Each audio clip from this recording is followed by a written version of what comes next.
Hola a todos, bienvenidos a un episodio más de Filosofando. Una vez más nos acompaña Pablo Medina de El Piscolabis Metafísico y nos está acompañando como siempre Paco. Y el día de hoy vamos a estar platicando de otro tema muy filosófico. Eh, hemos decidido empezar a hacer pequeñas cápsulas relacionadas un poquito a frases filosóficas, no tanto a las corrientes como tal, o a un autor en específico, sino a ciertas frases y más o menos qué interpretación le podemos dar en nuestro contexto quizás, ¿no? Entonces es un experimento que estamos emprendiendo, vamos a ver a dónde nos lleva. em, y para esta primera cápsula, en ese sentido, escogimos nada menos que a Nietzsche. Sencilla la cosa.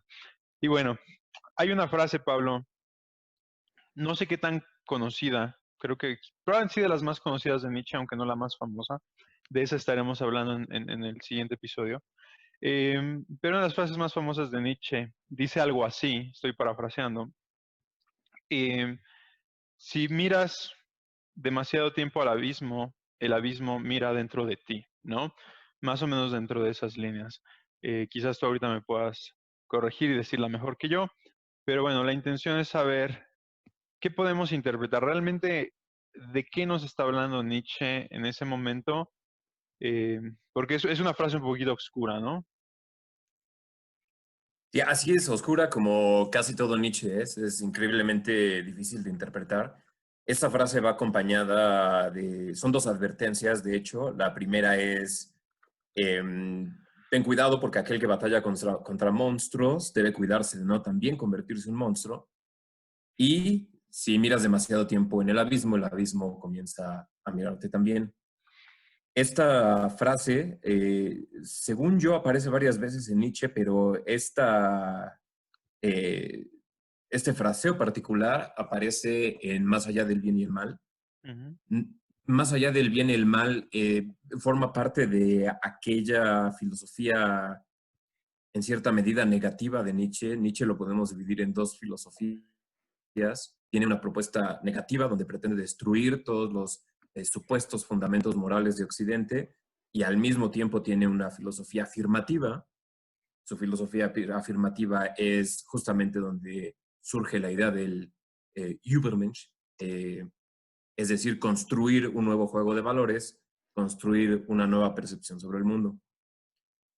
En cierta medida lo que Nietzsche nos está tratando de decir es que una vez que empiezas a examinar la moral, te vas a dar cuenta que gran parte de los preceptos morales que existen son arbitrarios, es decir, empiezas a luchar contra monstruos, empiezas a luchar contra mentiras, pero desgraciadamente al luchar contra ellos, lo más probable es que te des cuenta o también veas atacadas aquellas creencias que tú creías fundamentales. Aquello que Ujú. tú decías, no, es que esto es incuestionable, te vas a dar cuenta que también es digno de ser cuestionado. Y lo más probable es que te conviertas también en un monstruo hipermolarizador.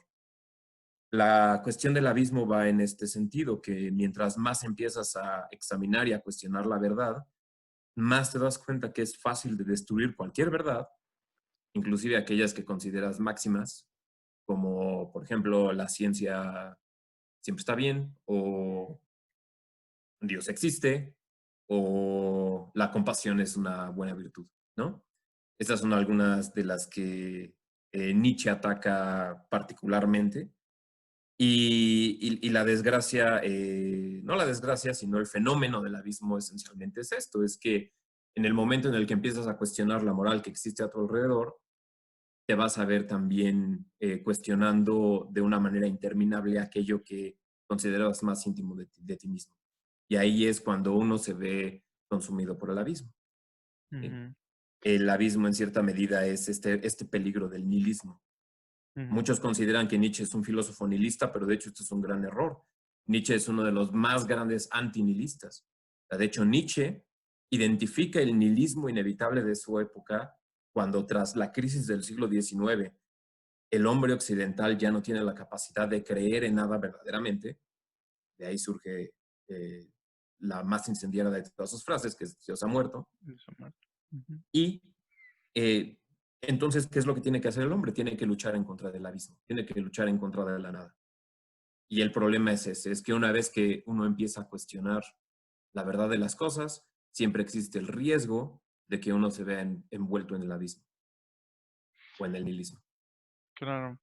Em, sí, bueno, lo que yo entiendo de lo que dices y de algunas otras interpretaciones que he visto es justo eso, ¿no? Y me gusta esta parte de cómo lo transformas y de cómo se propone hacia la parte moral y la parte positiva, ¿no? Porque generalmente cuando hablamos o cuando escuchamos o hablamos de este concepto de mirar al abismo, el abismo mira dentro de ti, lo, lo tratamos de asimilar como si ves a la parte más negativa, ¿no? Y que si pasas demasiado tiempo contemplando ideas negativas, pueden terminar por absorberte, ¿no? Pero justamente viene esta contraparte de decir, bueno, si te obsesionas con la verdad y tu búsqueda es por la verdad impoluta, digámoslo así, eh, eventualmente te vas a encontrar con verdades que son incómodas dentro de tu mismo paradigma, dentro de tu mismo sistema de valores, ¿no? Exactamente. Bien, y ahora, en ese sentido, em, ¿qué tanto podemos interpretar esta parte de Nietzsche, esta frase, y justamente esta idea de quien combate con monstruos debe cuidarse de no convertirse también en uno? em, en esta aplicación diaria que a veces vemos, ¿no? Personas que constantemente se están enfrentando a lo que consideraríamos el lado maligno de la humanidad o, em, del aspecto humano, que al estar en contacto directo todo el tiempo con esta parte mala, parte oscura, por decirlo de alguna manera, corren el riesgo de convertirse al lado oscuro, vamos a decirlo así. ¿Se le puede dar una interpretación de ese tipo también? Sí se le puede dar una interpretación de ese tipo, pero hay que cuidarse justamente al hacer esa interpretación o convertirse también en un monstruo. Lo que está tratando de decirte Nietzsche es que si empiezas a destruir la moral, debes cuidarte de no empezar tú también a moralizar. Un Ujú, ejemplo muy claro es este, es que la ciencia trata de destruir la moralización. Es, déjame decirlo de otro modo. La ciencia, a través de su programa de búsqueda de la verdad objetiva, empieza a atacar constantemente a la verdad simbólica de la religión y la ujú. considera como algo negativo, como algo ignorante, como algo atrasado, sin darse cuenta que la ciencia a su vez, está también moralizando y está creando también un paradigma que es igual de cerrado cuando lo vemos de una manera metasistemática. Está haciendo exactamente lo mismo que hace la religión. Y por lo tanto, atacando a la religión terminó convirtiéndose en un nuevo modo de religión. Eso más o menos es lo que está tratando de decir Nietzsche. Es que una Claro. vez que empiezas a seguir el programa de la verdad, debes entender que prácticamente vas a tener que destruir todo. Y debes cuidarte de no empezar a hacer una moral superficial con aquellas armas que utilizas para perseguir la verdad. Podríamos decir entonces que el llamado de Nietzsche es básicamente a ser moderados en nuestras búsquedas, ¿no? O sea, si estás buscando justamente una moral, no convertirte en un legalista moralizador, o si estás buscando la ciencia, no volverte en un positivista fanático, que es como me gusta llamarles, y tratar de que todo sea justificado dentro del mundo científico. Sí, pero yo no diría que Nietzsche está pidiendo moderación en este sentido. Al contrario, de hecho, creo que está pidiendo un extremo completo. O sea, la ciencia es una herramienta, la religión es una herramienta, la psicología es una herramienta, pero todas tienes que darte cuenta que al fin y al cabo son herramientas que te permiten perseguir la verdad hasta cierto punto. Ujú. La desgracia que ocurre casi siempre es que terminas encumbrando este sistema como que el sistema máximo y terminas cayendo exactamente en la misma moralización. No puedes ser moderado sin empezar a moralizar. Lo que Nietzsche realmente nos está pidiendo es que destruyas todos los valores, y te está pidiendo una destrucción extrema, pero que sobre esas ruinas construyas nuevos valores. Esos nuevos valores de dónde van a venir, por lo más probable es que vengan de dos lados, o vengan de tu rebaño, entonces eres el hombre del rebaño, o que vengan de ti mismo, de tu ser más Ujú. auténtico. Y en Claro. ese sentido, entonces está siendo el superhombre. Nada más que aquí también hay que considerar, podríamos verlo de esta forma, que Uber no solamente es super, sino es sobre. Ujú, Realmente es la construcción del hombre sobre el hombre. Es aquello ujú. que puedes construir sobre ese material que es el hombre. Y es la transvaloración de todos los valores. Ese es el proyecto moral último de Nietzsche. Eso es lo que nos está pidiendo al final, que evidentemente demostró que un poco es imposible, pero ese es el objetivo nietzscheano. Ok, bien. Em, Antes de ir a mi siguiente pregunta, Paco tiene una pregunta que creo que está relacionada a lo que acabas de decir. ¿Ok? Bueno, la pregunta que se me ocurrió ahorita es cómo podemos interpretar entonces el abismo y ahora también al monstruo como un espejo, porque, por ejemplo, ahorita decías, ¿no? Tenemos que, corremos el riesgo de convertirnos en algo que estamos tratando de destruir, pero ¿no sería entonces que llevar esto a cabo está siendo o está sacando algo que estaba dentro de nosotros, que siempre estuvo ahí, que solamente al verlo o al intentar enfrentarlo, pues lo dejas salir y inherentemente solo te conviertes en ti mismo? Mira, aquí el único problema que le veo a la metáfora del espejo es que el espejo sigue siendo dependiente de la visión. El espejo refleja independientemente de lo que sea, pero sigue siendo dependiente de lo que tú veas sobre ello. Déjame tratar de ponerlo de una manera más, lo más desnudada posible. El, el monstruo, el monstruo es el hombre moralizador. Es aquel que dice, dentro de esto increíblemente limitado, yo voy a juzgar absolutamente todo y ya tengo un sistema moral del cual ya no quiero salir. Te convertiste, es decir, en aquello que no busca la verdad, en aquello que no busca manifestar justamente lo que de hecho es verdadero. Y aquí podemos sacar otra frase de Nietzsche. ¿Cuál es el objetivo de la vida del hombre? Es convertirte en aquello que eres.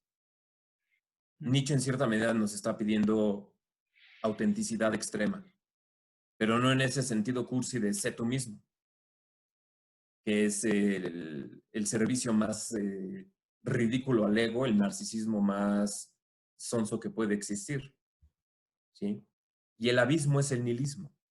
El problema que ocurre cuando te empiezas a dar cuenta, y esto le ocurre mucho a los adolescentes, es una de las grandes crisis de la adolescencia. Una de las grandes crisis de la adolescencia es darte cuenta que todo lo que te dijeron tus papás es, no vamos a decir mentira, pero por lo menos no completamente cierto, o que por lo menos tiene muchos matices. Esa incredulidad que usualmente tienen los adolescentes, donde todo lo que les dice un adulto les parece repugnante o inclusive incomprensible, justamente viene de este lado. Antes teníamos muchos mecanismos, muchos ritos de paso que te daban un nuevo absoluto, que podía ser que te convirtieras en un cazador, podía ser que te indujeran a un ejército, podía ser algo que te diera una estructura nueva sobre la cual pudieras construir tu vida adulta. Como ahora no tenemos eso, entonces siempre caemos en un estilo de relativismo. Y ese estilo de el relativismo está solamente un grado abajo de lo que es el nihilismo. Nihilismo quiere decir nada tiene sentido. ¿Por qué? Pues que todo es relativo. Como todo es relativo, entonces nada es mejor que nada más. No puedes tener una jerarquía de valores. Como no puedes tener una jerarquía de valores, entonces no importa si alguien dice es que el respeto a la vida es mejor, pero alguien dice, ¿saben qué? La decisión sobre mis deseos es todavía más importante. Y entonces no puedes poner uno encima del otro. ¿Por qué? Porque es relativo. Por lo tanto, nada es más que cualquier otra cosa. Por lo tanto, nada vale. Entonces entras a este panorama completamente plano, completamente sin sentido, a un paisaje que no tiene montañas, que no tiene valles, que no tiene nada, por lo tanto no tiene matices. Entras al gris de la desesperanza y de la depresión, que es el nihilismo, una vida que no tiene sentido. Ese es el abismo, una vida sin sentido. Ok, entonces, todo esto que vienes diciendo me llama la atención porque básicamente estamos hablando justamente del proceso de deconstrucción del ser, ¿no? De quién eres y convertirte en quien podría ser, básicamente, ¿no? Como dices, construir al hombre sobre el hombre, que me recuerda muchísimo, obviamente, al proceso del Fénix, en el cual el Fénix lleva una etapa, lleva un proceso de vida y eventualmente ese proceso de vida lo lleva a la destrucción por completo y esa destrucción es lo único que te da paso a un renacer y a un nuevo ser, que es el mismo Fénix sin ser el mismo Fénix, ¿no? Así es, y en ese proceso de renacimiento y de cambio, usualmente lo que tienes que destruir es la concepción del mundo. La concepción del mundo que te habías formado, si eres una persona que se sigue actualizando a sí misma, desgraciadamente la tienes que ir derrumbando una y otra vez. Y esto es un proceso sumamente doloroso. Sumamente doloroso porque, de hecho, si no es doloroso, lo más probable es que solamente estés dando vueltas sobre los mismos conceptos. Exacto. Con un avatar distinto, pero nunca te estés acercando realmente a aquello que está verdaderamente, no vamos a decir en el fondo del abismo, pero muy profundo en el abismo. Claro. Fíjate que, y aquí es donde me empezó a llamar la atención este tema. Hace mucho tiempo eh, yo tuve una aproximación, y les voy a contar la historia como es, un poco pop culture, como tiendo a hacer muchas veces. Eh, pero justamente mi primer aproximación donde me fascinó esta frase de Nietzsche por primera vez, donde me atrapó, fue justamente viendo Criminal Minds. Siempre ponía una frase al inicio y al final de sus capítulos, ¿no? Y al final de unos episodios que de hecho me gustó mucho, cerraban con la frase de Nietzsche, ¿no? Y entonces me llamó la atención, y le estoy hablando que esto tiene años que sucedió, pero en aquel momento no le di la importancia ni me metí demasiado en el tema. Sin embargo, hace algunos años, y creo que la mayoría de los hombres, y me refiero a la especie humana, llegamos a un momento en nuestra vida en el cual tenemos que confrontar justamente la construcción que tenemos de nosotros y nos tenemos que cuestionar si realmente estamos en lo correcto.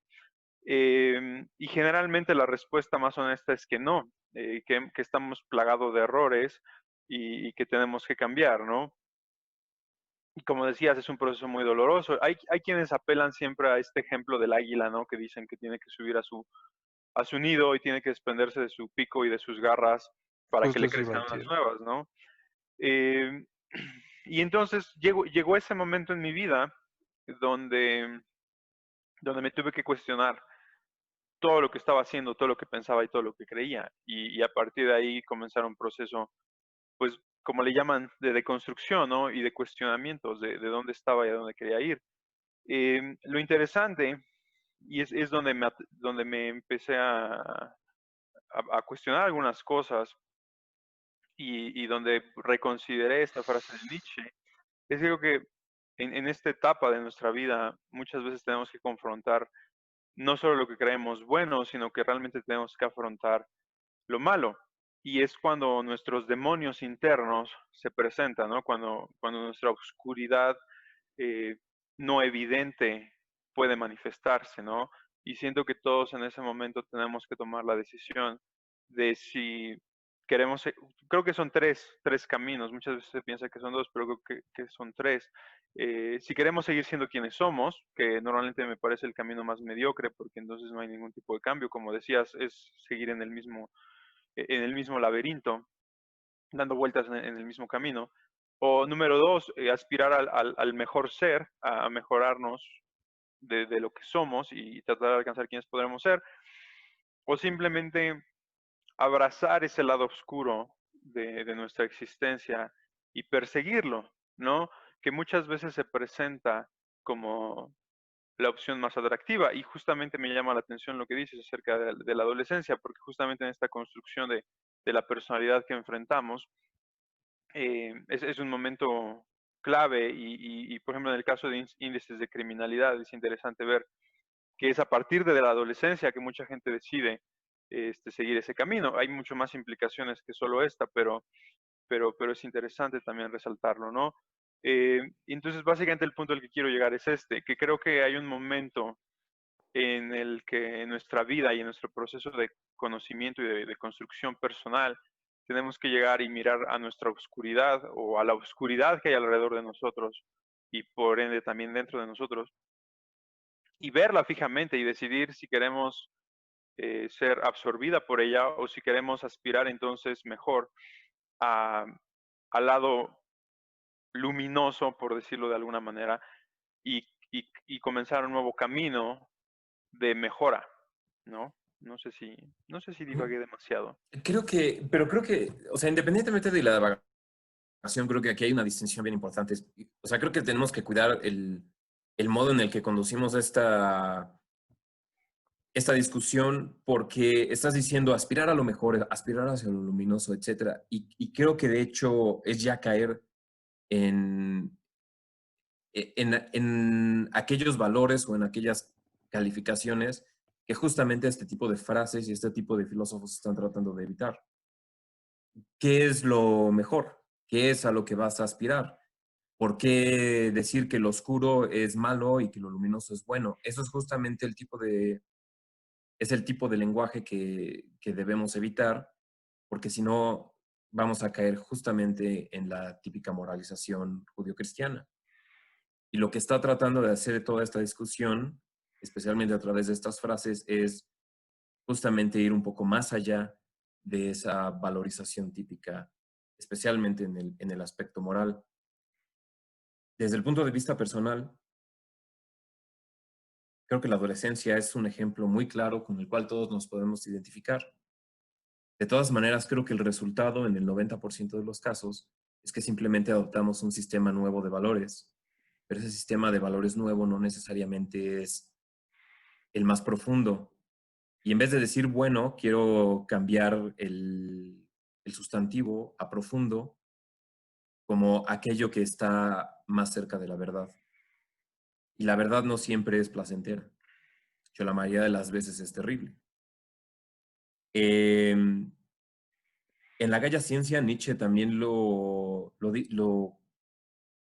predice esta transición hacia la vida adulta de una manera profética, en cierta forma. Porque menciona que justamente al caer los valores de la infancia, al darte cuenta que aquel mundo seguro en el que habías crecido no es verdadero y que tienes que encontrar algo distinto, uno tiene este impulso a querer agarrarse a lo primero que llega, a esta primera estructura que llega. Y por eso es tan fácil. Uno cree que los jóvenes, uno cree que los adolescentes, de hecho, lo que buscan es la libertad, la independencia. Y a pesar de que ellos te digan, eso es lo que quiero, ¿no? Y de repente te sale, bueno, a mí todavía no me pasa porque mi chavo es chico, ¿no? Pero yo imagino que algún día va a llegar vestido del modo más escandaloso, con los amigos más desagradables del mundo, medio borracho o medio drogado o algo por el estilo. Le va a decir, es que tú no entiendes porque nunca fuiste joven, ¿no? Algo por el estilo.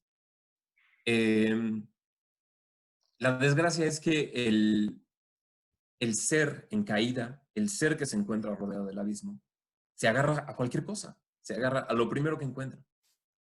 Y aquí es donde Nietzsche nos da una advertencia, y por eso es tan fácil que cualquier menso que llega con unos cuantos ideales, inmediatamente te puede llevar a toda la juventud a que se una a un ejército, y les fascinan los ejércitos, que a pesar de sus llamadas de individualidad, en el ejército todo el mundo marcha exactamente igual, todo el mundo se viste exactamente igual, todo el mundo tiene más o menos las mismas ideas.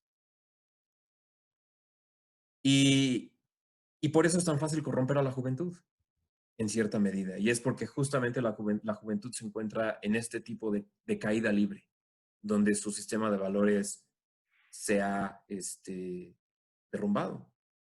Y viéndose rodeado del abismo, el abismo es realmente quien lo puede definir.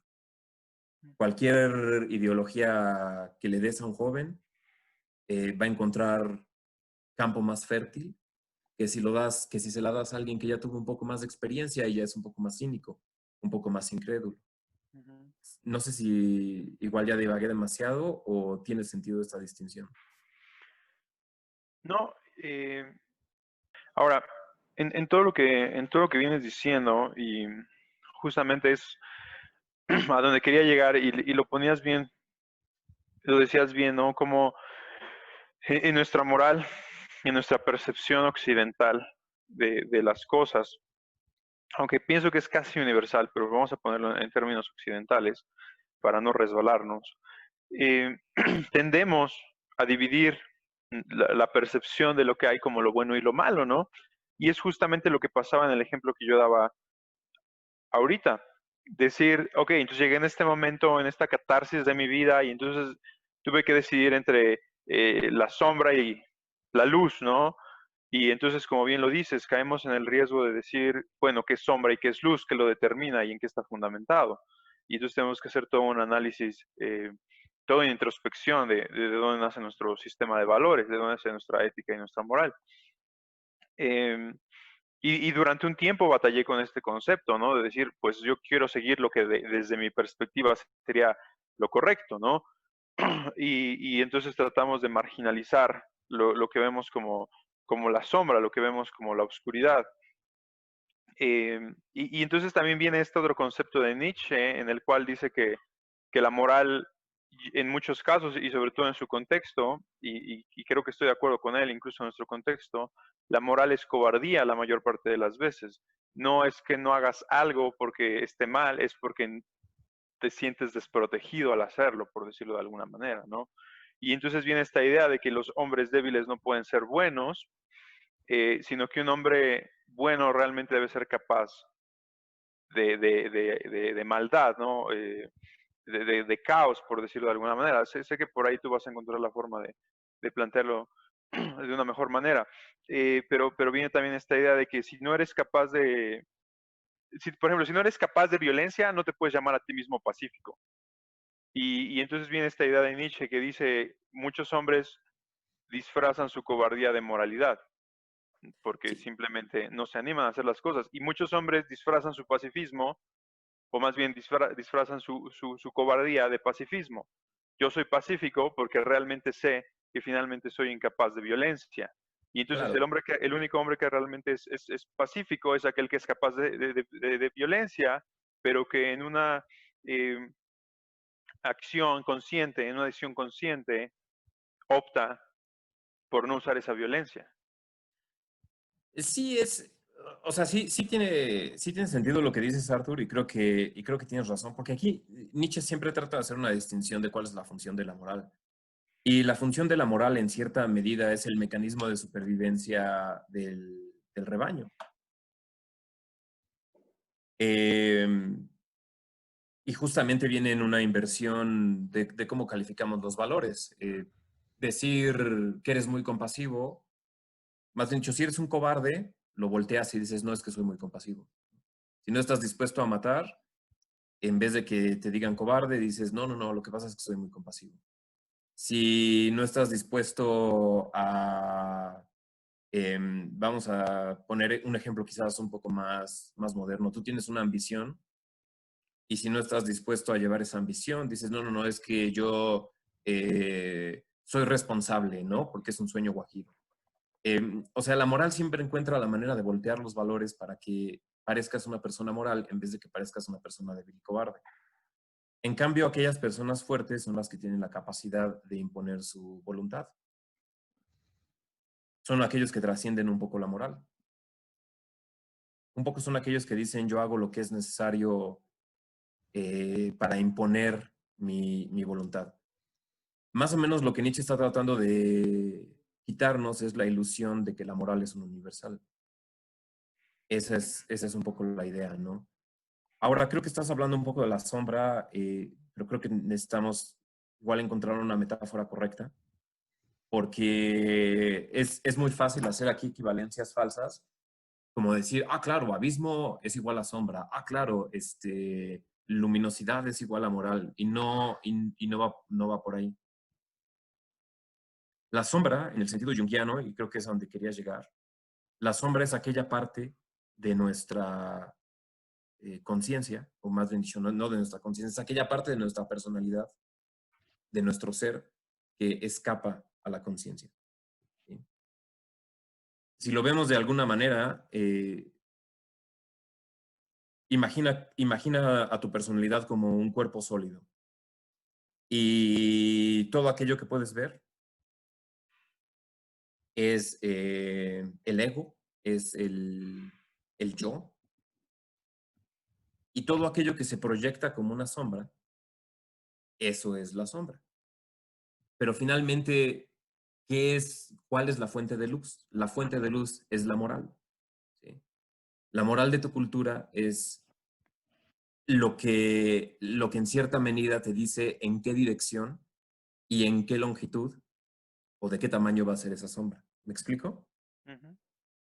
Un ejemplo muy obvio es, vamos a suponer que tu moral incluye el no matarás y lo califica de una manera completamente pacifista y completamente categórica. Entonces, la moral de tu sociedad dice, vamos a suponer que naciste como cuáquero y te dice no matarás. Entonces, lo más probable es que la parte de tu personalidad, si yo te digo, bueno,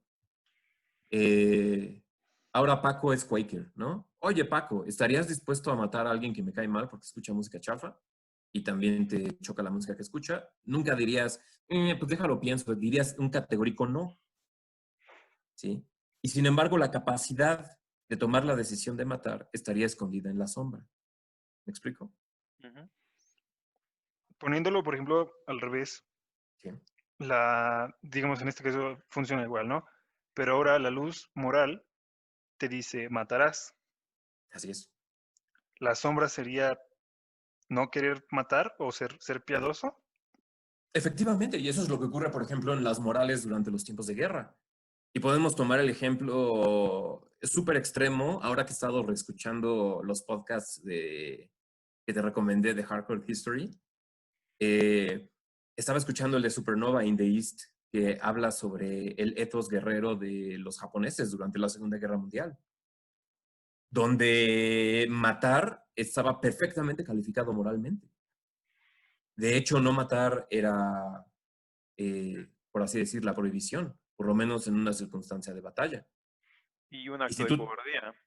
así, y si tú te encontrabas a 10 niños indefensos en la ciudad que acababas de conquistar y no los bayoneteabas, eras un cobarde, ¿sí? Entonces, date cuenta cómo al moverse esa luz que es la moral, completamente cambia la dirección y la dimensión de la sombra. Y por lo tanto también cambia la percepción de lo que es tu personalidad. Ujú. Y en ese sentido, algo que nosotros consideraríamos completamente luminoso, que es el no matar niños, al contrario, sacrificarte para defenderlos, en esa circunstancia donde la moral había cambiado, se convertía de hecho en un aspecto de la sombra. Y hubiera sido más difícil para un soldado japonés admitir que preferiría no hacer ese tipo de cosas. ¿Sí? Y en cierta manera, eso demuestra, la relatividad la relatividad de la sombra, la relatividad de la moral y al mismo tiempo la relatividad de, de aquella parte iluminada por la moral, que es, por así decir, lo que tú eres, ¿sí? Tu conciencia. Y fíjate que en ese sentido, por ejemplo, también tienes no me acuerdo cómo se llama el caso real, pero la película es la de Hacksaw Ridge, justamente donde este militar americano en la guerra de Vietnam, si no mal recuerdo es Vietnam o es la Segunda Guerra Mundial, eh, seguramente Paco ahorita se acuerda, eh, en la cual este chico justamente es reclutado en el ejército de Estados Unidos y él dice yo no voy a matar a nadie. Y durante Es la todo, segunda. es la Segunda Guerra Mundial, ¿cierto?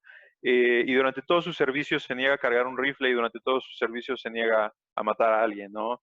Y va en contra de todo el sistema de valores del ejército de Estados Unidos, al punto en el cual sus compañeros todo el tiempo dudan de él, porque dicen, no puedo confiar mi vida en ti, porque no estás dispuesto a matar a alguien que me va a matar a mí, ¿no? Y finalmente, esto es algo interesante, porque finalmente lo que le da a él la fuerza y lo que le da a él el carácter y lo que le da a él y lo que lo termina por destacar finalmente y que también termina a hacer que sus compañeros lo acepten y le reconozcan su valentía. Y si no mal recuerdo, al final recibe una medalla al servicio. Es justamente que él abraza este principio que va completamente en contra de lo que dicta la moral de su tiempo, ¿no? Y termina básicamente todo su servicio sin matar a nadie, sin usar un rifle, pero habiendo salvado a todo su escuadrón, ¿no? Durante una batalla. Y eso es justamente la parte, como bien leías, a la que quería llegar un poquito.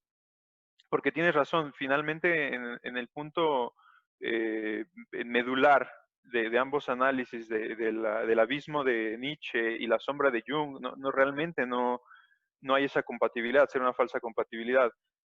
Sin embargo, sí veo una correlación en esta parte en la que ambos, bueno, Nietzsche nos está hablando de justamente cómo esta moral es completamente subjetiva y es completamente relativa y está determinada por muchísimos factores, ¿no? Sin querer politizar el asunto, pero eh, en Occidente y la moral judeocristiana te dice que, o por lo menos en nuestra moral actual nos dice que es incorrecto matar en todo el sentido, porque es lo que bíblicamente se enseña, pero hubo un periodo en el cual la misma iglesia llamaba a matar a los infieles, ¿no? Y podemos decir lo mismo en algunas, no voy a decir que todo el Islam, pero en algunas versiones del Islam también se llama y es parte de la misma moral y del carácter del creyente, ¿no? El matar al infiel. Y no estoy hablando del Islam en general, sino de algunas facciones radicales, donde encuentran como permitido y válido hacerlo, ¿no? Incluso como una responsabilidad. Eh, pero bueno, regresando al punto. Entonces, finalmente es subjetivo. Finalmente tus valores morales están determinados por tu contexto en muchos sentidos y también por tu proceso de construcción, ¿no? En el yo, digámoslo.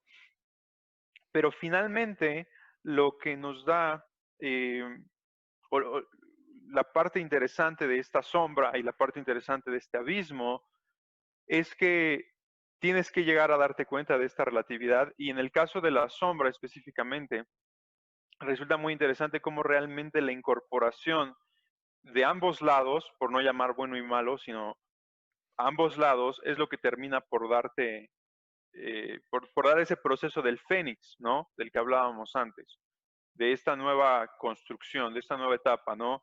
Y entonces me parece muy interesante como normalmente, y sobre todo en nuestra cultura occidental, estamos tratando de crear una falsa dicotomía. Una falsa dicotomía en la cual eres bueno o eres malo. Haces bien o haces mal. Estás en lo correcto o estás en lo incorrecto.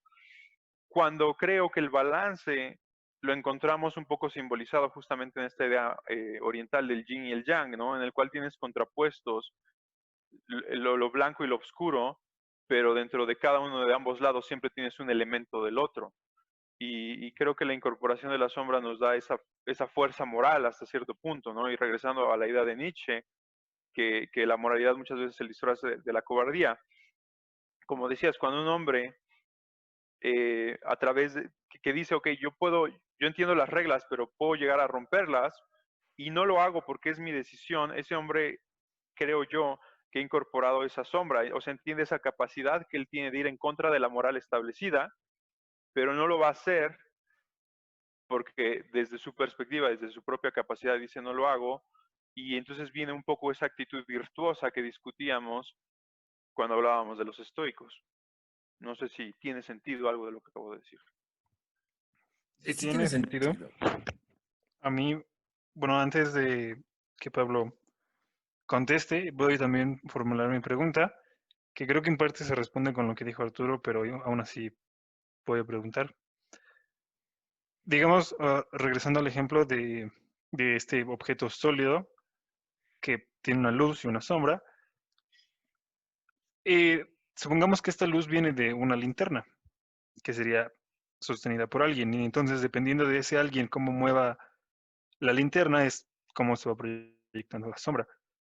Y en este caso, si quien sostiene la linterna es un japonés, pues lo que dice la moral es que mates niños, y si es un americano, la moral dice que protejas a los niños, ¿no? Más o menos así sería el ejemplo. Pero entonces,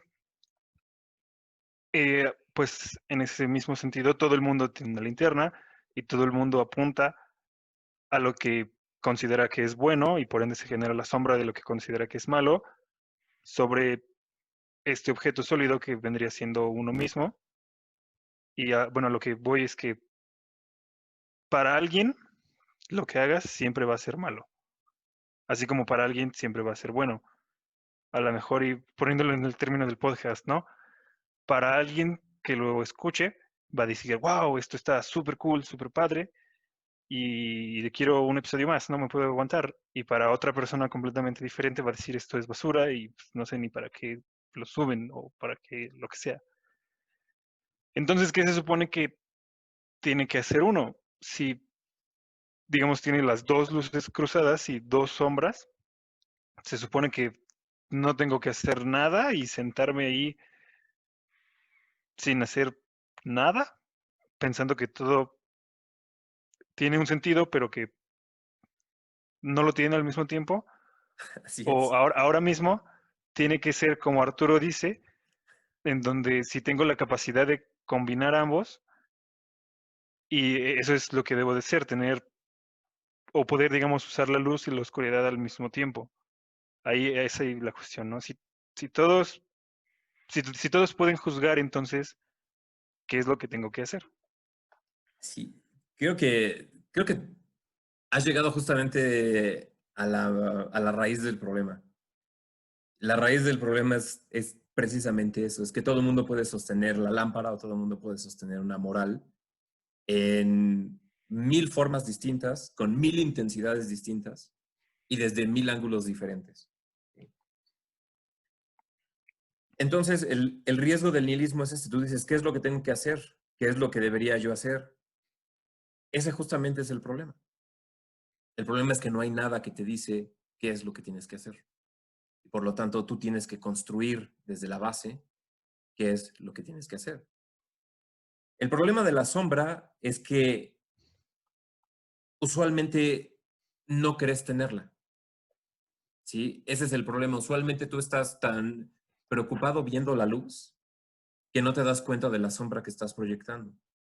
La dificultad de la sombra no es como que digas, ah, claro, es que yo la tengo aquí. Entonces son dos herramientas que puedo utilizar, porque el primer obstáculo es el reconocimiento de que la sombra siquiera existe. Ujú. Y hay grandes filosofías que inclusive ni siquiera reconocen que exista la sombra. La fenomenología sería una de las principales de estas, que solamente se ocupa de aquello que está dentro de la conciencia. Ujú. ¿Sí? Entonces, el primer paso es que reconozcas que existe esa sombra. El segundo paso es que te des cuenta que no porque esté en la sombra necesariamente es malo. De hecho, muchas veces tus mayores fortalezas, y esto le pasa mucho a la gente insegura, sus mayores fortalezas de hecho están escondidas dentro de la sombra porque no creen tener aquellas posibilidades, ¿sí? No creen tener aquellas posibilidades que de hecho están todo el tiempo dentro de la sombra. Y lo único que tiene que ocurrir, y por lo cual las circunstancias difíciles siempre hacen que la gente se dé cuenta de nuevas posibilidades que tiene, buenas y malas, es que las circunstancias difíciles inmediatamente cambian la dirección y la intensidad de la luz. Eh, ah, No, adelante. no, sigue, porque vi que te Uh estabas -huh. inspirando. Sí, bueno, ¿qué es lo que ocurre, por ejemplo, con las personas en periodos de crisis? Es lo que ocurre con las personas en cuestiones de guerra, ¿no? ¿Qué es lo que pasa muchas veces? Es que ellos tienen el idealismo, ¿no? Eh,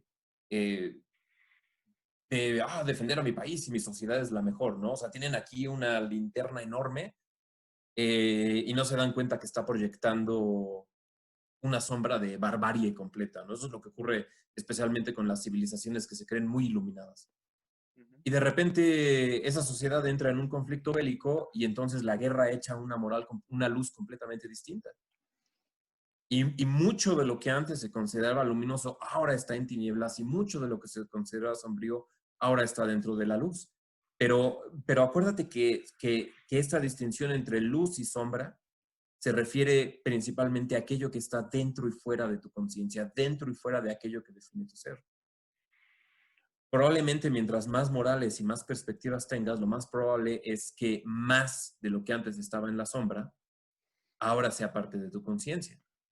La conciencia absoluta se lograría si estuvieras iluminado tanto por tantos lados distintos, tuvieras esta serie de perspectivas nuevas y perfectas, donde no hubiera prácticamente nada dentro de la sombra. Esto sería el conocimiento absoluto de ti mismo.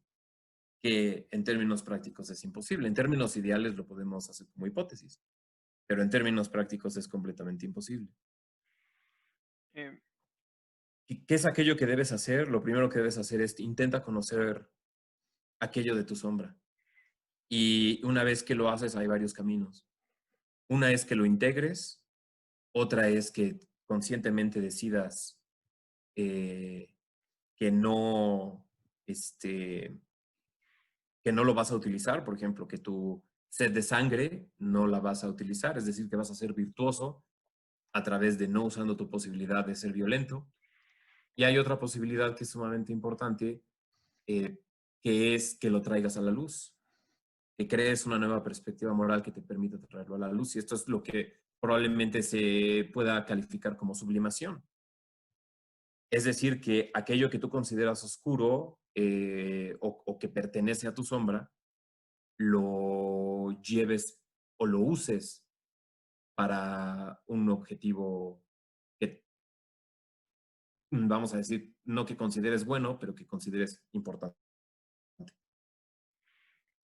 y fíjate que, bueno, son dos cosas que dices, Pablo, que son importantes, ¿no?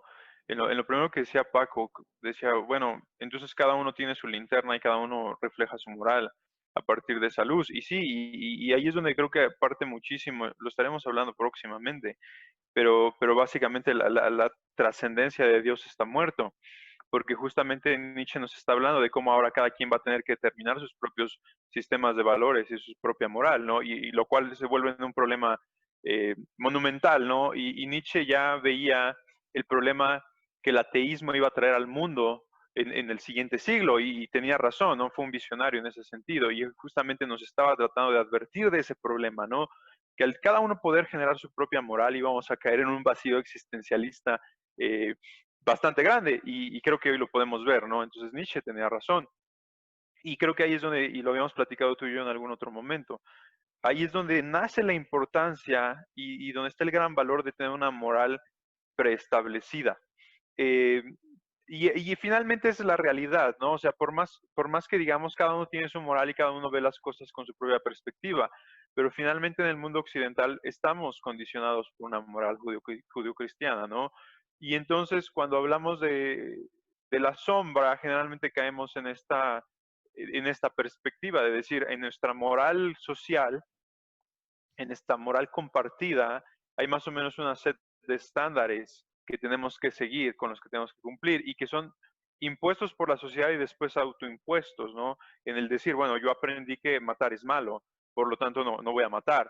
Y entonces cuando tenemos pensamientos relacionados a la muerte o cuando tenemos pensamientos relacionados al asesinato, que no digo que todos lo tengamos, pero poniendo solo este ejemplo, pues de inmediato recurrimos a decir esto va en contra de nuestra moral, esto va en contra de lo que yo he aprendido, ¿no? Y entonces tratamos de huir. En el mejor de los casos, en el peor de los casos somos absorbidos por esa fuerza, ¿no? Y yo creo que realmente el peor de los casos ni siquiera es ese, sino justamente lo que tú decías, aquel que se cree incapaz de matar, porque él piensa que dentro de sí no existe esa capacidad, porque vamos a verlo así, porque él piensa que es un ser luminoso y que todo es bueno y que todo es positivo, ¿no? Y entonces lo que sucede con estas personas en muchas ocasiones es que un día las circunstancias lo obligan a tener que recurrir a la sombra, ¿no? Y entonces esta sombra resulta que sí era capaz de matar y por alguna extraña circunstancia esta persona que todo el tiempo se consideró luminosa a sí misma, tiene que recurrir a la sombra y se da cuenta de sus verdaderas capacidades. Entonces entra en un shock que es tan grande y tan fuerte muchas veces que es insuperable, ¿no? Y genera un traumatismo realmente difícil. Por eso pienso que este es el peor de los casos. Ahora, como decías, el primer paso es admitirlo, como siempre lo decimos, ¿no? El primer paso es darnos cuenta que esa sombra se está proyectando siempre. Y cuando hablaba yo de ese proceso de deconstrucción que alcanzamos en nuestra vida, en la cual vemos y tenemos y ya lo tenemos que poner en términos planos, ¿no? Porque más allá de la relatividad moral, entendemos que realmente nuestra moral no es tan relativa, sino que está predeterminada por nuestro contexto, ¿no? Entonces, cuando yo vengo no yo, sino persona, cuando el yo viene y se le presenta esta tricotomía, por decirle, ¿no? Estos tres caminos de te mantienes, evolucionas o tienes una digresión, por decirlo de alguna manera, pues ese es el inicio. Y entonces dices, ok, puedo mantenerme en el estado en el que estoy, puedo perseguir la virtud, por decirlo de alguna manera, o puedo ir en contra de las normas sociales. Y entonces se presenta esta falsa dicotomía en la cual eres bueno o malo, ¿no? O abrazas la luz o abrazas la oscuridad, o abrazas la moral o abrazas eh, la sombra, ¿no? Y justamente retomando lo que decía Nietzsche acerca de la moral y la cobardía, es esa parte en la que cobra gran relevancia el entender, número uno, nuestra sombra, de lo que realmente somos capaces, que creo mucho también está relacionado un poco eh, eh, con nuestra parte primitiva, ¿no? Porque realmente la moral es parte de nuestra razón, es parte de nuestra parte racional, mientras que muchas de estas cuestiones de la sombra que hemos tratado de mantener encadenada tiene mucho más que ver eh, con nuestra parte primitiva, ¿no? Justamente la capacidad de matar es algo que nuestra razón casi en cualquier cultura te va a decir que ya no es bueno, pero que nuestra instinto de supervivencia siempre te va a dar las herramientas para hacerlo de alguna manera, ¿no? Entonces, cuando entiendes la sombra, como dices, tienes la opción, y creo que esta es la opción que a veces no entendemos, y así yo no lo entendía en aquel momento, ¿no? Yo decía, bueno, tienes que seguir un camino o el otro, y seguir solo un camino siempre es un falso, es una falsa verdad, ¿no? Porque quien sigue 100% la luz siempre tiene la sombra detrás, ¿no? Y quien sigue siempre la sombra, pues necesita una luz que le dé esa sombra. Entonces es una Sí, falsa dicotomía, ¿no? Pienso yo. pero Y, nuevamente y creo, sí, aquí te voy a tener que detener, Arthur, porque creo que estamos nuevamente confundiendo lo que Jung quería decir, ¿no? Alguien que sigue siempre a la sombra es algo imposible. Alguien que sigue lo hace de manera consciente. no, Y no pero puede eso es seguir justo a a lo la que quiero sombra. llegar. Ujú, ok. Sí, es justamente a lo que quería llegar. Eh, y es donde te doy la razón, precisamente. O sea, es falso el pensar que solamente podemos seguir un camino, ¿no? Y creo yo, y así lo entiendo, eh, que el camino correcto es la incorporación de la sombra, ¿no? Eh, y como decías, creo que le puedes dar un lado luminoso. O sea, creo que cuando una persona entiende cuáles son sus capacidades, creo que siempre vivimos dentro de cuáles son nuestras limitaciones. Pero cuando una persona entiende cuáles son sus capacidades reales y le tememos a esas capacidades muchas veces, ¿no? Porque se presentan del lado de la sombra. Entonces lo que deberíamos hacer, creo yo, es voltear a ver esa sombra y traer esas capacidades hacia la luz. Pero esas capacidades siempre se presentan a través de un dominio, ¿no? Eh, y entonces me llamaba mucho la atención lo que decías en nuestra conversación anterior acerca del fenómeno Hulk, o fui yo, no sé cómo lo presentamos, Listo. pero eh, básicamente esta idea en la cual le preguntan cómo lo controlas y él dice siempre estoy enojado porque finalmente termina por incorporar esa parte que antes él consideraba negativa. O sea, básicamente me pareció un gran ejemplo en la pop culture porque finalmente es como te están diciendo, ¿no? Él siempre peleó con esa parte que es como una sombra y la única forma en la cual terminó por dominarla es aceptándola, sabiendo que está ahí y trayéndola en un aspecto positivo, ¿no? Claro. Claro, esa es Entonces, la idea, ¿no? Y para los que no son tan poperos como tú, Jung usó a Jekyll y Hyde, el extraño caso de Jekyll y Hyde de Robert claro. Louis Stevenson, eh, para exactamente el mismo fenómeno, ¿no? Y lo que esencialmente está tratando de decir es esto, es que si logramos incorporar a la sombra, vamos a ser mucho más poderosos de lo que creemos que somos, al grado de que prácticamente podríamos ser superhéroes. Y eso es lo que Nietzsche también encuentra en aquellas personas que son superiores, el superhombre o que no es parte del rebaño. Son aquellos que saben de lo que son capaces y por lo tanto van y hacen algo importante en el mundo. ¿Sí? La moral, a pesar de que sí es importante, como tú dices, dándole el giro cristiano o judío cristiano al cual creo que estamos condenados por nuestros propios prejuicios, creo que al fin y al cabo tenemos que tenemos que entender que gran parte de la función de la moral es que el rebaño no se salga de control. Y esa es una parte muy curiosa porque es una parte que el rebaño tiende a no aceptar. O sea, en cuanto a alguien le dices, sí, pero es que tú estás actuando perfectamente según este determinismo, inmediatamente se rebelan, ¿no? Y empiezan a vociferar de un modo bastante predecible. Pero me gustaría también hablar un poco más sobre la religión. La religión creo que en su manera más superficial, efectivamente es una luz muy cómoda. Es decir, es una lámpara que está perfectamente fija, que nunca cambia de lugar y que te permite llevar una vida relativamente buena y con una sombra no demasiado grande y no demasiado oscura. ¿Sí? Y sin embargo debemos aceptar que al fin y al cabo, entendida nada más como una moral, no es eso, más que una moral. ¿Sí? Pero la función de la religión también incluye dentro de sus preceptos o dentro de sus funciones la integración de la sombra. Y es el concepto de gracia y es el concepto de redención.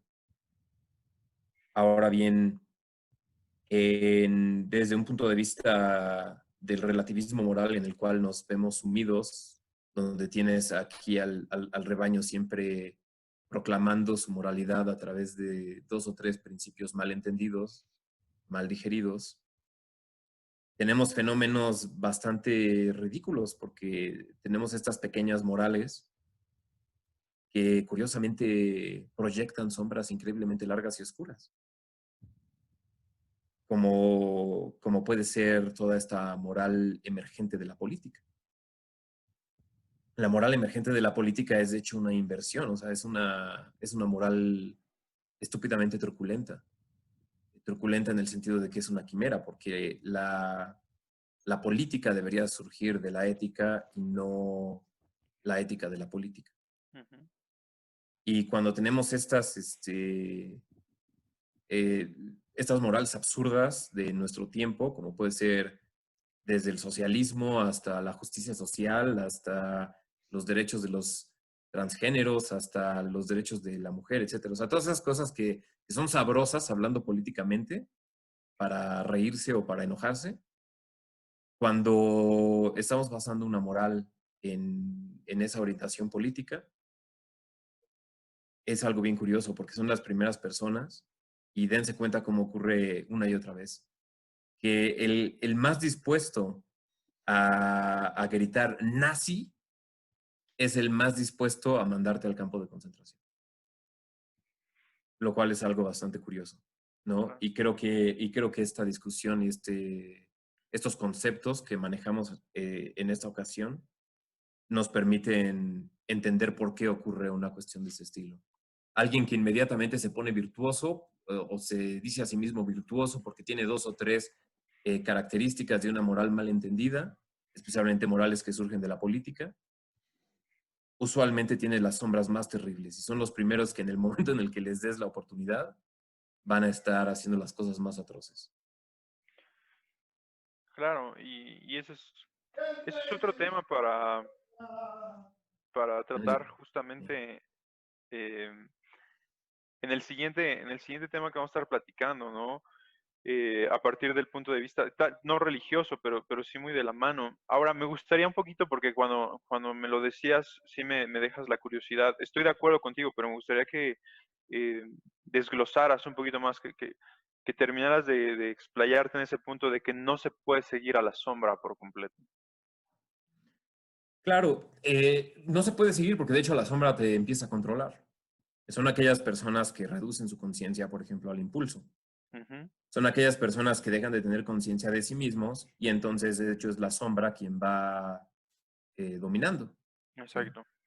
Esa es la cuestión. El problema es que una vez que te das cuenta que es sombra, en ese momento la traes hacia la luz de la conciencia, entonces deja de ser sombrío. ¿Sí? Exacto. Pero el problema es que hay muchas personas que no se cuestionan. Una, no se cuestionan sobre su moral, una, no se cuestionan sobre sí mismos. Y casi siempre terminan siendo dominados por la sombra. ¿Cómo se manifiesta esto en nuestra vida? Pues aquellas personas que viven completamente según su impulso. Y usualmente también, fíjate, no son personas tan terribles, porque tienden a ser personas relativamente débiles. Ujú, Ejemplos muy clásicos es el alcohólico. ujú, El alcohólico es un ejemplo bastante claro de alguien que está dominado por su sombra. Y, y usualmente, pues, como poseen una moral pequeña, también poseen una sombra bastante pequeña y no son personas demasiado consecuentes. Pero también llega a ocurrir esta situación, y esto pasa específicamente con los idealismos, de morales increíblemente poderosas que proyectan sombras increíblemente peligrosas. ujú. Y si aquellas personas no lo reconocen, están completamente enceguecidas por el brillo de su propia moral, acaban siendo dominados por esa sombra. El ejemplo más claro, pues, de hecho lo podemos aplicar a una cultura entera, que son los nazis, ¿no? Bueno, la Alemania de la Segunda Guerra Mundial. Porque aquí tienes a la cultura más inteligente, más iluminada y más avanzada de su época, cayendo en las peores aberraciones este, pues, que conoce el ser humano. Claro. Y esta es una paradoja que desgraciadamente el alemán, yo dudo que alguna vez llegue a conciliarla por completo. Y justamente de ahí surge la culpa alemana. La culpa alemana surge precisamente de no haberse dado cuenta de la sombra que estaban proyectando al tener este proyecto de pureza y de progreso y de justicia y de retribución histórica, que por así decir son las partes luminosas de la doctrina nazi. Vamos a crear una tierra perfecta, una tierra feliz, una tierra hiperbórea, donde todas las personas van a ser sanas, donde todas las personas van a ser felices, donde van a tener la tierra y el espacio necesario que tienen para llevar a cabo y cumplir sus sueños, ¿no? Entonces es un ideal, como ideal, es un ideal precioso, pero al no darte cuenta de la sombra enorme que estás proyectando, Claro. lo más probable es que caigas en las peores aberraciones y en los peores atropellos. Eh, esa es, esa es la consecuencia de no darte cuenta de la sombra que llevas atrás. Fíjate que bien lo pones. O sea, siempre es un gusto escucharte porque muchas veces tienes a simplemente embellecer lo que estoy pensando y ponerlo en palabras más finas y expresarlo de la forma más civilizada, ¿no? Em, y es justamente lo que yo quería llegar. Es justamente eso es como lo veía, ¿no? Y lo has puesto mejor que yo. Vamos a ver si no lo echo a perder. Pero justamente eso es lo que yo veo. O sea, cuando te entregas a la sombra, te esclavizas, eres esclavizada por ella. Y es interesante porque hay matices cristianos en esta parte que no voy a tocar ahora mismo, pero que siempre me llaman la atención. La sombra se convierte en tu amo, ¿no? Y tú te conviertes en esclavo de esa sombra. Y como decía, eres esclavo de de tu parte más primitiva, ¿no? Finalmente no tienes un control propio. Y el lado que le veo a la luz, al seguir la luz o al seguir la parte iluminada, la falsa virtud, es justamente lo que dices, caer en una hipocresía, ¿no? Caer en decir, soy tan bueno que no me doy cuenta de cuáles son mis errores, precisamente, ¿no? Y entonces negar la existencia de la sombra es probablemente el peor error que podemos Es cometer. peligroso, sí, porque la sombra va a acabar por hablar y te Exactamente, va a acabar por dominar. exactamente. Y, Sí, dime. y velo en toda la gente que se llama a sí misma increíblemente virtuosa. Cuando son personas de posibilidades y proyecciones pequeñas, usualmente lo único que obtienes es alguien hipócrita. Ujú, Pero cuando es alguien con verdadero poder y con verdaderas ambiciones, lo que obtienes casi siempre es catástrofe. ujú. Y Sí, cuando es un pueblo entero el que adopta esa, este, esa misma moral y esa misma negación de la sombra, entonces es cuando tienes un cataclismo, ¿no? Y no hay nada peor, como dices, de darte cuenta que la sombra siempre estuvo ahí y acabó por absorberte, ¿no? Acabó por cubrir el último resquicio de luz que tenías. Eh, y me gusta, nunca lo había pensado en esos términos, pero el ejemplo alemán es bastante bueno, ¿no? Su virtuosidad, sí, los llevó a pensar que eran la máxima potencia y durante mucho tiempo probablemente lo fueron y se han convertido una vez más en una gran potencia occidental, ¿no? Pero los cegó y los llevó a que la sombra tomara el control, ¿no? Y Y, y sí, después cae en el otro lado, como dices, en el cual ahora viene la culpa y entonces ahora todo lo queremos hacer de una forma políticamente correcta y muy cuidado, ¿no?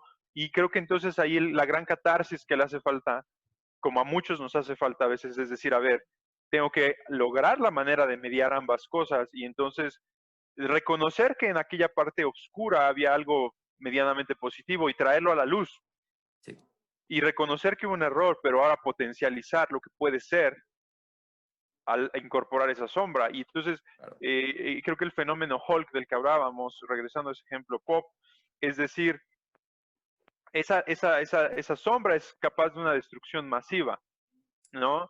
Pero cuando la canalizo de la forma correcta, cuando sé cuándo sacarla y sé cómo utilizarla, es capaz de, como decías, es como un superhéroe, ¿no? Así es. Y ahí es justamente donde a mí me llamó y empezar a estudiar estos dos temas que hemos estado hablando hoy.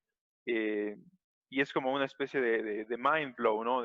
Dices, ok, esto tiene mucho sentido. Y entonces no se trata de ser luz o sombra, ni se trata de ser bueno o malo, sino se trata de encontrar el balance y de traer ambas cosas en un camino paralelo, llevarlas de la mano y echar mano de ambas en los momentos correctos. Y entonces creo que eso es lo que te lleva más o menos a lo que Nietzsche aspiraba con el Übermensch, que no es el Übermensch que después los nazis quisieron encarnar, ¿no? Claro, el Übermensch de los nazis es completamente opaco, completamente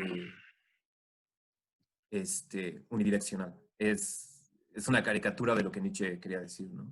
Y es muy curioso que lo menciones y que menciones a la Alemania de hoy en día, ¿no? Porque la Alemania de hoy en día cae en el mismo error, que es algo muy curioso. Y hay varios memes por ahí que son muy chistosos, ¿no? Porque tienes ahí a Angela Merkel actuando completamente, o sea, tomando las políticas más fascistas posibles, pero ahora en vez de que sean, hoy en día en vez de que su filosofía sea la de Alemania para los alemanes y, guay, nuestra raza súper avanzada y superior, ahora es la de la compasión, ¿no? Y para que vean cómo algo que usualmente consideramos positivo, como la compasión, se puede convertir en algo bastante atroz en el momento en el cual lo conviertes en lo único y niegas una vez más la sombra. El ejemplo es lo que provocó la crisis de los migrantes en Europa, ¿no? Y fue completamente una filosofía política de la compasión sin darse cuenta ni siquiera de por qué lo estaban haciendo, ¿no? Y lo estaban haciendo en cierta medida por la gran culpa alemana. Y desgraciadamente las consecuencias pues, van a ser terribles porque pues, Europa está en una crisis completa, ¿no? Ahorita se nos ha olvidado un poco gracias al coronavirus y demás, pero es algo que va a continuar a lo largo de los siguientes años. Lo que no ha entendido Alemania es justamente eso, es que su idealismo que les viene desde Hegel, su idealismo siempre proyecta una sombra increíblemente grande, increíblemente peligrosa. Eso es algo que Alemania simplemente no ha terminado de entender. Es algo muy, siempre me ha impresionado, especialmente hablando del carácter alemán, durante, durante las negociaciones del Tratado de Versalles. Creo que esto lo ejemplifica de una manera bien curiosa, cómo la virtud tan grande te puede generar las peores cegueras. Estaba todo el mundo hablando de la destrucción de la guerra, de la desgracia que había sido, y entonces llegan con el alemán y el alemán se para a decir, pero el honor de Alemania y no sé qué, ¿no? Y entonces el inglés, y lo dijo de la manera más inglesa posible, que estaba por ahí, dijo, O sea, los alemanes es el pueblo más inteligente, pero siempre lo que dicen es increíblemente estúpido. Y es justamente por este tipo de fenómenos, ¿sí? Si lo llevamos ya, porque, bueno, yo ya di el brinco hacia el nivel histórico, eh, por eso es mucho más sensato el empirismo inglés en oposición al idealismo alemán. Ujú. Porque porque el empirismo inglés siempre acepta la posibilidad del error, siempre acepta la posibilidad de que lo más probable es que no estés viendo toda la perspectiva. Claro. Por eso políticamente son increíblemente moderados. Y en cierta medida por eso el mundo posguerra lo heredó el mundo anglo. Ujú. Por eso el mundo anglo sigue siendo fuerte mientras que el mundo alemán está, sí, o sea, digo, financieramente están muy bien ahorita, pero culturalmente han pasado a ser una potencia de segunda categoría, Claro. ¿no? Aunque sigamos leyendo a Hegel, a Kant, a Nietzsche y los grandes pensadores alemanes prácticamente ocupen el 90% de nuestras discusiones y de los problemas que tratamos de atacar. Desgraciadamente los leemos siempre desde una perspectiva humeana, desde una perspectiva muy inglesa. Sí. Sí, y ahí hay una frase muy importante, ¿no? Y es el que el que cree estar firme, tenga cuidado de no caer, ¿no? Cuando crees que estás en lo correcto, el problema de caminar ciegamente hacia la luz, es muy Ujú. probable que te tropieces, ¿no? Entonces hay que tener mucho cuidado y es justamente, creo que me parece una buena manera de cerrar nuestra discusión el día de hoy, ¿no? Justamente Claro. a lo que quería llevarlo y a lo que quería llegar y creo que lo hemos hecho satisfactoriamente, ¿no? Cuando caminas ciegamente hacia la luz terminas por tropezarte y cuando te entregas a la sombra termina por esclavizarte, ¿no? Ujú. Entonces creo que el camino correcto siempre eh, parte por ir por el centro e incorporar ambas partes Claro. y permitir que de vez en cuando ese potencial que está escondido salga dentro de los límites que la luz permite, ¿no? Y finalmente creo que nada de esto es posible sin haberte confrontado a la sombra, perdón, al abismo primero, ¿no? Y haber tenido este proceso de fénix, de renacimiento, y es justamente las meditaciones que venía haciendo recientemente y por eso lo quería platicar contigo. Creo que es, desde mi punto de vista, la forma en la que lo veo y como un buen resumen de lo que he estado pensando. No sé si Paco tenga alguna intervención final que quiera hacer o tú, Pablo. Yo diría, ahora vamos a tratar de aterrizar esto un poco y vamos a llevarlo así como así como le hacía Ignacio de Loyola.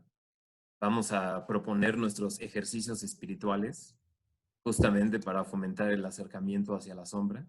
Y no sé, Paco, si tú tengas una pregunta antes de dar nuestros tips para Mm, la integración de la sombra. Pues no, realmente lo que me causaba más, em, o el cuestionamiento más importante que tenía era el que ya hice, ¿no? O sea, si tienes la sombra y tienes la luz y uno es bueno y uno es malo, pero depende de dónde lo mires, pues entonces, ¿qué haces? Creo que ya lo contestamos bastante bien. Creo que también ya del último que hablamos, estos últimos 10 15 minutos es algo en lo que estoy bastante de acuerdo y también bastante, digamos, con lo que me identifico también bastante.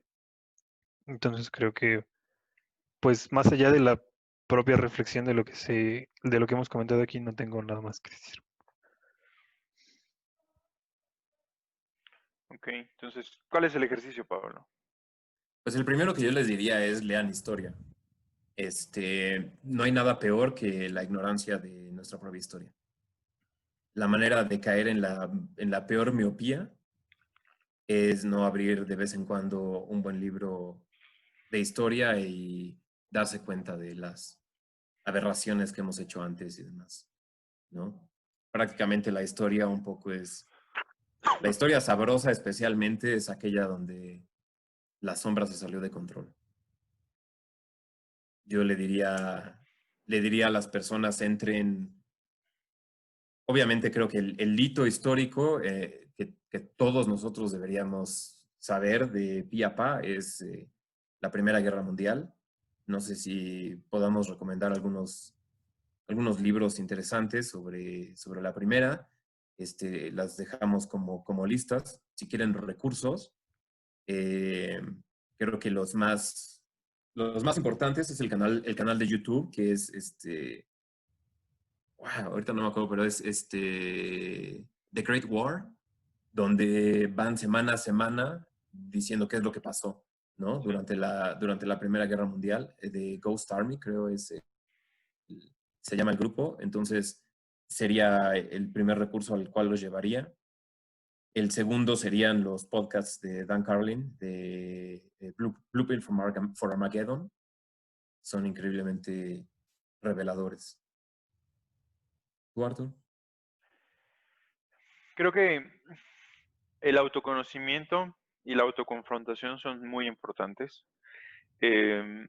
Mucha gente piensa que les dices, ¿cuál es tu tiempo personal, no? Y te dicen, pues salgo a pasear con mi perro, o salgo a correr. Ese no es un tiempo personal. Ese es tu tiempo con tu perro y ese es tu tiempo para correr. Un tiempo de autoconfrontación y autoconocimiento debe ser más profundo, creo yo. Por ahí dicen que la mejor manera de conocer a alguien es decirle, hola, ¿cómo te llamas? ¿Qué te gusta? ¿A qué te dedicas? Hacerle preguntas. Y este tipo de preguntas generalmente no las hacemos a nosotros mismos. Eh, ¿Por qué te gusta lo que te gusta? ¿Por qué eres como eres? ¿De dónde viene tu sistema de valores? Creo que tienes que empezar a cuestionar de todo ese tipo de cosas y tener constantemente una conversación contigo mismo, una valoración y una deconstrucción constante, ¿no? De entender que no siempre estás en lo correcto. Número dos es valorar realmente cuáles son tus capacidades, qué tanto de lo que dices que harías o no harías está limitado por tus miedos o por tus filias. Porque muchas veces nos decimos capaces de hacer cosas de las cuales no somos capaces simplemente para alimentar nuestro ego. Y muchas veces decimos que no somos capaces de hacer muchas cosas simplemente porque las circunstancias no nos los han permitido. Entonces, creo que ser honestos con nosotros es muy importante. Eh, y después es este tipo de ejercicios, sentarnos a hablar con gente que no necesariamente está de acuerdo con nosotros, porque quizás en estas conversaciones podría parecer que Pablo y yo compartimos un sistema de valores, lo cual es cierto, y compartimos opiniones, pero no siempre es así. Y de vez en cuando sentarnos a hablar de este tipo de temas con otras personas es bastante valioso, porque confrontas tu punto de vista y te abres a la opinión de otras personas.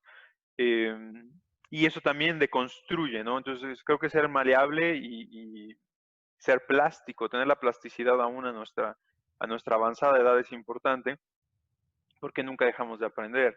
Eh, en cuanto a recursos, yo les recomiendo The School of Life. Es también un canal en YouTube que tiene mini explicaciones de diferentes escuelas filosóficas y cubre bastantes, ¿no? Entonces quizás algunos van a decir, bueno, yo no voy a sentar a leer Así habló Zaratustra o, no sé, las meditaciones de Marco Aurelio o lo que ustedes quieran, pero sí ya hay recursos que te pueden dar una visión un poquito general este, de la filosofía y conocer diferentes perspectivas, y no solo filosofía occidental, también la oriental. Finalmente, pues la moral judio-cristiana no es realmente occidental. Nuestra interpretación moderna sí lo es, pero finalmente hay un sistema de valores de Medio Oriente que si ponemos en contexto y estudiamos, como decía Pablo, entender el contexto histórico es muy importante, ¿no? Eh, Creo que son algunas cosas que se pueden hacer en este sentido. Y finalmente, pues mencionabas hace rato un poco la política, el no llevar la moral a la política ni la política a la moral. Tocaste un par de temas ahí medio espinosos, ¿no? Los derechos de diferentes grupos que se consideran vulnerables actualmente, y después cerramos hablando de Alemania y de la Alemania nazi. Entonces, solo un disclaimer que me gustaría hacer es que ni somos de extrema derecha, ni somos ultraconservadores, ni somos neonazis, ni estamos en contra de muchos de estos movimientos, ¿no? Porque no me gustaría que alguno de estos comentarios se preste a malas interpretaciones, entonces lo quiero aclarar. Este, Simplemente son cuestiones en las que meditamos y finalmente, si alguien no está de acuerdo con nosotros, estamos más que abiertos a sostener una plática constructiva con quien así lo quiera, ¿no? Entonces quedan una vez más los canales abiertos. a través de Facebook, a través de YouTube, a través de Instagram, que nos busquen, nos escriban y compartan sus opiniones de todo esto, ¿no? Pablo, ¿algo más? No, nada más, pues me imagino que sí, en el clima político actual uno tiene que hacer 1000 disclaimers. Este, pero no todo esto es un metadiscurso y creo que hemos logrado no meter nuestras muy particulares perspectivas políticas, que casi siempre de hecho están bastante en contra la una de la otra, ¿no? Entonces, sí es importante y bueno que podamos tener un diálogo, especialmente con quien no ve como nosotros. Creo que eso es lo más importante. Ujú. Si alguien quiere discutir o demás, pues igual háganos preguntas y vamos a tratar de profundizar en ellas lo más que podamos. Así es. Paco, no sé si hay algún comentario final. Mm, pues nada demasiado particular. A lo mejor y ustedes son muy específicos y muy letrados en lo que dicen y recomiendan.